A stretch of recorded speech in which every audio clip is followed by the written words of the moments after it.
আর্জেন্টিনার সাথে মিশর জয়লাভ করবে, এটাও অনেকের স্বপ্ন, ঘুমিয়ে ঘুমিয়ে স্বপ্ন দেখার মতো আসলে আর কি। পেনাল্টিতে গোল দেয় দেখে অনেক সমস্যা, পেনাল্টিতে গোল দেয় নাই, দিব না আমরা পেনাল্টিতে গোল, আমরা লিগ্যাল গোলে খেলবো।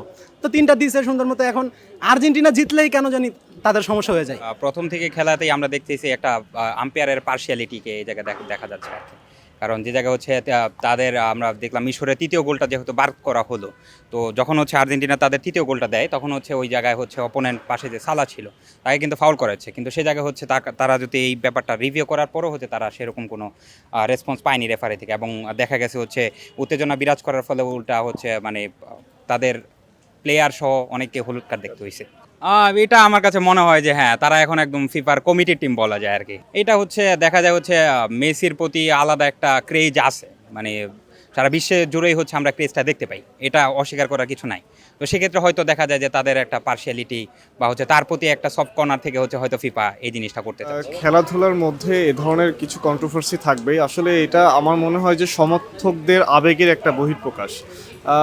যে সমর্থক যে দলকে পছন্দ করে বা সাপোর্ট করে, সেই দলের প্রতি তার আবেগের এই বহিঃপ্রকাশটাই আমার মনে হচ্ছে যে এই ধরনের কমেন্টের একটা উৎস বলে আমি মনে করি।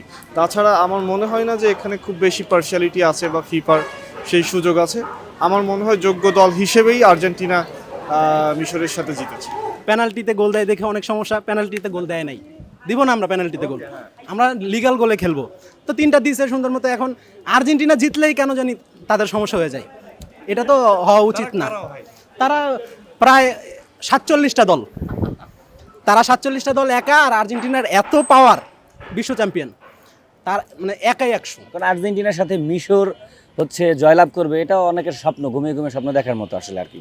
তারপরেও এবার বিশ্বকাপে ছোট যারা দল ছিল প্রত্যেকেই ভালো খেলেছে, যেমন কেপভার্দের আগের খেলাটা দেখেছেন আপনি, তারা অসাধারণ খেলা খেলেছে। মিশর কালকে অসাধারণ খেলা খেলেছে, এবং ছোট দলগুলো ভালো খেলছে, কারণ এখন প্রযুক্তির যুগ, কোনো এলোমেলো হওয়ার সুযোগ নাই। কিন্তু একমাত্র বাংলাদেশের কিছু ব্রাজিল বলেন বা আরও আদার্স যারা আর্জেন্টিনার বিপক্ষে দল করে, একমাত্র তারাই শুধু বলেছে যে এখানে ফিফার টিম কি বলে, ফিফার টিম হচ্ছে আর্জেন্টিনা, কমিটি টিম আর্জেন্টিনা, এগুলো বকওয়াস ছাড়া আর কিছুই না। তাদের আসলে ফুটবল খেলা তো ভালো, অন্য কোনো খেলা সম্পর্কে তাদের ধারণা নেই। মোহাম্মদ সালার পর তৃতীয় যে গোলটা হলো, মোহাম্মদ সালার ওইখানে একটা তারা বলছে যে এটা পেনাল্টি হয়, কিন্তু আপনি দেখেন যে যখন মোহাম্মদ সালার পায়ে বল, আলভারেজ কিন্তু ক্লিয়ার বলে ট্যাকেল করেছেন, এবং বলটা যখন সামনে চলে গেছে তখন কিন্তু অলরেডি সালা বলের কন্ট্রোল হারাই ফেলছে, এবং হারাই ফেলার পরে আলভারেজের মুভমেন্টটা কিন্তু ছিল অন দ্য বল। তো অন দ্য বলে যখন মুভমেন্ট থাকে এবং সালা আলভারেজের পায়ে বেঁধে এখানে পড়ে যায়, এই ধরনের কন্ট্রাক্টে কখনোই পেনাল্টি হয় না। যারা আসলে রেগুলার আমরা খেলা দেখি, ক্লাবের খেলা বলেন আর যেখানে বলেন, এর আগে পরবর্তীতে দেখেন যে গোল বাতিলের ক্ষেত্রে যদি আমি বলি, উজবেকিস্তানের ম্যাচে কিন্তু উজবেকিস্তানের একটা গোল বাতিল হয়েছে পর্তুগালের সাথে। এর পরবর্তীতে আপনি যদি ক্লাবের খেলায় যান, চেলসিরও কিন্তু একটা গোল এইভাবে বাতিল হয়েছে।